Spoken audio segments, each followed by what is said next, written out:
Hey, it's Clay at claytrader.com. This is my top 10 stocks as we head into Wednesday, May 22nd. This will be a technical analysis breakdown. So if you're someone that uses charts within your trading, or maybe you're just interested in learning more about charts and how they can be used as a tool to help make good decisions as a trader, this will be a video for you. First off, a couple clarifications. Number one, the candlestick that you see right there will be moving around. That is because the market's still open for a small amount of time. But I like to do these videos when the market is still open because sometimes we can capture some really interesting late day price movement. Second, I'll be using the 30-minute time frame, meaning each one of these candlesticks here represents 30 minutes worth of time. So stock number one, MGOL, and quite the big mover today. And now we have some good action here in the last 30 minutes with the price knocking on the door of this key area of resistance right here, which sits at the $1.24 mark. So you can see right here, there's a congestion point. And then right here, it didn't quite hit it. And then right now, last 30 minutes, the price actually got slightly above it, could not push through it.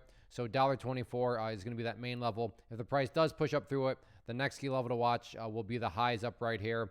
But in my mind, the key level to definitely break, so it's good to see that the price is doing battle with it, is going to be that $1.24 mark. So keep an eye on that. And then from a support standpoint, let me change that to green to represent support.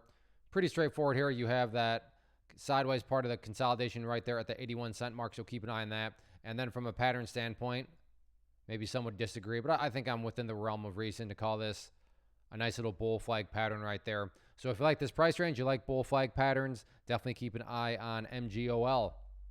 Next one here, FFIE. And overall, it's hanging in there from a bigger picture standpoint. But in the very near term, things have really mellowed out. Volume has dropped off a cliff. The good news, though, is that the people are still interested. So it's not like people are abandoning the stock or anything like that because the price is still going sideways. So sometimes stocks get a lot of volume and then the volume drops off. People get bored, want to go trade something else. And then, the price just does not maintain itself because people are moving on. But as of right now, with the sideways movement, I would disagree to say that people will have fully lost interest. Now, the threat is if volume remains too low for too long, then yes, people are going to lose interest. They're going to look around, see other stocks banging and moving, and they're going to say, well, let's go trade those. So on that note, I'm going to go ahead and adjust this area now that we have more data up to more so the near-term level right there at $1.20. And I would definitely consider that a very, very impressive level. So as long as the price stays above $1.20, then I would say that I don't think really anybody's lost interest. So yeah, sure. Is there some little, person over and who knows where that's lost interest? Yeah, maybe so. But, from a broad macro standpoint, that $1.20 mark, is essentially symbolizing if people have started to lose interest or not. In terms of areas of resistance, I'd keep a close eye on that purple line right there. 50 paired moving average. You can see it's already rejected the price once. So keep a close eye on that. But like I said, all things considered, yeah, things are slowing down, a little boring right now, but the overall chart remains healthy. Next one, GWAV. Very, very rough move. A lot of people, I think, got slaughtered on this one. A lot of people I saw were commenting and making all these bold predictions, and the price did the exact opposite thing. So that leads me to believe that a lot of people are underwater on this one quite a bit. Hopefully the head stop losses in and we're honoring risk. If not, then like I said, they're looking at big losses here. But nonetheless, from a trading standpoint, when stocks like this get beat down, there can be some good quality worthwhile bounces. But after today, it's become very apparent of where the first key battleground is at, and that is that pink line right there, 200 paired moving average, which makes sense. There's a rule in charting that states when levels of support are broken and closed below, they tend to act as resistance. And with the gap down, it did open below it, bounce back up, try to get above it, could not do it before getting rejected back down. So if there is any sort of chance at a bigger turnaround at all, that first key hurdle, again, going to be at that 200 paired moving average right there. In terms of next potential areas of support, next very, very important one right down here at 5 cents. And I consider that basically a must-hold level. And I'm not saying this will occur, but just to give more context, if the price were to break down below 5 cents and keep going, at that point, the price has officially gone right back to where it started. In other words, it's essentially a pump and dump. There's the pump, there's a dump. Again, I'm not saying that's what's going to occur, but that's why in my mind, 5 cents, very, very important level. Because like I said, if the price falls below there, then the price has quite literally gone right back to where it began. Next one, BDRX, nice pattern here. So let's just start with the bottom part of the pattern and show how the price has slowly been creeping upwards throughout the course of the day. So we have this nice little support trend line, again, forming the bottom part of our channel here. And then across the top here, we have this area where the price has just struggled to build any sort of momentum right here at $2.55. So essentially we have this little miniature ascending triangle pattern that is formed. So while there are no guarantees, it is certainly more than plausible to think that if the price can continue to chop around and then get the break at that level, that break in and of itself could really create a whole lot of additional buying pressure and push this thing not only up to these highs, but then push it to potentially new highs. But like I said, one step at a time, and that's got to be, maintaining that pattern and then ideally getting the break up through it. So if you like those ascending triangles within overall bullish environments like you have here because of the gap up, then I definitely keep an eye on BDRX. Next one, NIO, and an interesting situation here. A crazy day, which started off with that opening 30 minutes. I mean, check out the opening 30 minutes. Big volume bar, price came all the way up here, hit that high before collapsing back down to then level out, and is now starting to creep back upwards. So like I said, a whole lot of movement all over the place here. And when the dust is settled, there's, the first level that stands out to me is there does seem to be, there is a little miniature upwards trending trend line here. So from a support standpoint, you want to see the price maintain above there, because as long as the price is maintaining above that green line, by definition, the price is putting in higher lows. And from a bullish standpoint and bigger picture viewpoint, that's what it's all about. You just want to see prices putting in higher lows. In terms of areas of resistance, no need to overcomplicate this. I think all eyes is going to be very, glued to that 200 period moving average. Price broke above it a couple times today. So it's not necessarily breaking above it that's the problem. It's maintaining the momentum, because whenever the price has gotten above it, it's like somebody flips a switch and the momentum disappears. So keep an eye on that 200 period moving average, the pink line, if there's any sort of bounce upwards. But so far so good over the past couple of days. There is this upwards trend line that's been established. So let's see if the price at minimum can stay above that. Real quick, want to take a break and personally invite you to get signed up for this free live online class that I'm offering here in a couple of days. So if you've been enjoying what you've seen and you want to learn more about this tool, how it can and should be used to build consistency and manage risk, then definitely get signed up for the free live class. If you're watching on YouTube, there's a link down in the description box, or if you're watching at my website, there's an area on the webpage itself that you can use to get signed up. So like I said, if you've been enjoying, then definitely get signed up for the free live webinar. Next one, CRKN, and another kind of slower drift in the downwards direction. So I'm going to go ahead and get rid of these levels up here as they've served their purpose for now. And, there's nothing wrong with it per se, because from a big picture standpoint, and just to give a little bit of, I'll draw this very crudely, but big picture standpoint, you basically have a big old bull pennant patterns for you golfers. Let me make it a little bit more visual, put the golf hole down there. So there you go, bull pennant pattern from the big point of view. Now, I do realize that if you're a day trader, flipper, scalper, and you're buying right here, you bought the dip right here, maybe you bought the gap up right there, maybe you bought right there yesterday, then yeah, you're not feeling too good about things because the price has continually dropped. So is this a good or bad looking chart? I don't know. That's dependent on your strategy and what your goals were going in. But yes, from the big picture point of view, you still do technically have that bull pennant pattern. In the very near term though, first key level to watch if there is going to be any sort of recovery back upwards is 15 cents. That was an area of support. But with the price break and below it, you'd expect it to act as resistance, and that is exactly what's happened here a few times. In terms of next levels of support, keep an eye on that pink line down there, 200 period moving average. Now, I'm not going to call that a do or die level, but if the price were to go down there and then break down below it, at that point, things are starting to look very, very shaky, because you're starting to, get threatened of potentially going back to where it was, which, as we already talked about, when prices make great movements and then go back to where they were, not exactly a sign of genuine strength. And that's kind of where things are starting to kind of hinge on that 200 period moving average. But to be fair, the price hasn't even gotten down there yet, so we don't want to get too far ahead of ourselves. Next one, TSLA Tesla, and needless to say, made an absolutely monster move today, and not necessarily because it was so green, but from a technical point of view, absolutely destroyed this area of resistance I talked about. Destroyed the pink line area of resistance, destroyed the overall trend line area of resistance. Now, to be fair, it did actually struggled there, but when it did finally break right there, I mean, the rest is history. So moral of the story, very good day, and I'm just going to clear all these lines out because, we have to go back to the drawing board in a good way.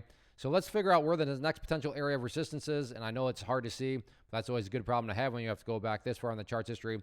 But that comes from right here at 187.50, which is from, definitely several weeks ago, back here in early May, when the price got up around here and then got rejected. So that'll be the next key battleground. Now, I am going to zoom back in, but just realize that that's where that red line is coming from, and you can see price is not that far away from it. In terms of areas of support, the level that I'm curious about is that level right there. To me, that's a trend line that I think a lot of people will keep an eye on. And, that's definitely a preferable level. I mean, if you say, Clay, what would make this chart look the absolute strongest moving forward?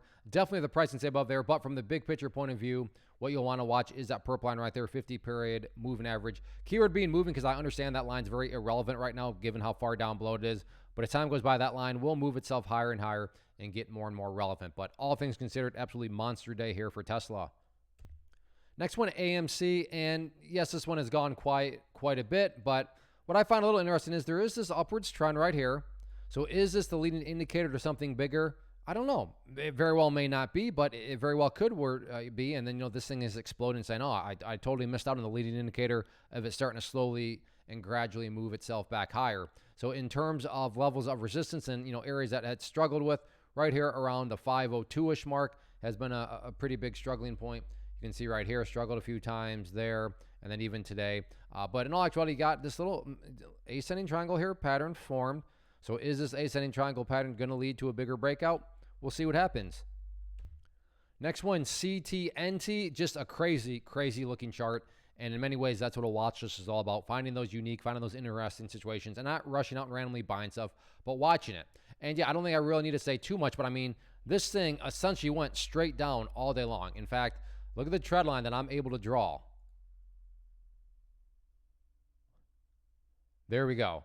So a very steep trend line. But when things get this beat down, this much, and now look at all this volume pouring in, is this some sort of bottom that's forming? Is this some sort of capitulation where all the sellers are finally getting out and now all those huge volume is getting absorbed? You can right here, last 30 minutes, green candle forming. So is there some sort of dead cat bounce occurring? I mean, it could, to be fair, maybe it's a full-blown reversal, but even if we err on the side of caution and just call it a dead cat bounce, from a trading standpoint, you can still make some good money in dead cat bounces. Now, this is obviously a very risky play because this thing is getting absolutely hammered downward, so you got to be able to manage risk. I mean, you should be able to manage risk regardless, but especially in these situations. So, yeah, if this kind of piques your interest of, wow, yeah, this is a super interesting chart. Look at all this volume. Look at that trend line. Could they get a break and then dead cat bounce? If you like these sorts of circumstances, then certainly keep an eye on it.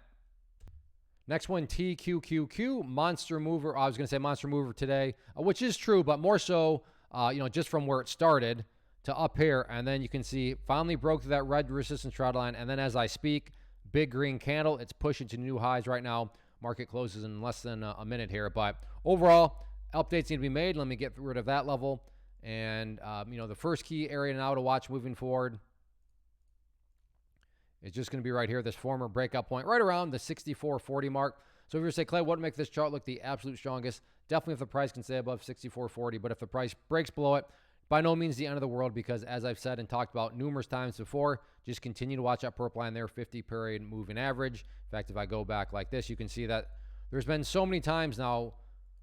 Look how the price just respected it a bunch of times here, there, this morning. So yes, as long as the price continues to stay above that purple line, the bulls are in 100% full control. In terms of areas of resistance, pretty much a blue sky breakout territory at this point.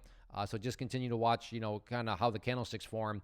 But from an overarching standpoint, resistances really don't matter. It's just all about, is this thing putting in those higher lows? And yes, this one definitely continues to build those higher bases. Now, I will get to Bitcoin here in just a second, but for you stock traders, again, if you like what you saw here and you want to learn more about this tool, how it can and should be used, then go get signed up for that free webinar. Like it'll be Thursday, May 23rd at 7 p.m. Eastern time. We'll have it a live question and answer. So yeah, bring your questions and it'll be a very good, informative time. Now let's talk some Bitcoin.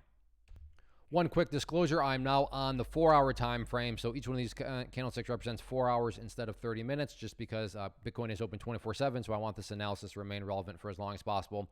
So the price has pulled back here a little bit, but nothing disastrous at all. And I'm just going to assume you're watching this 15, 20 hours from now. So question number one you need to ask yourself is, where's the price at relative to 68,000?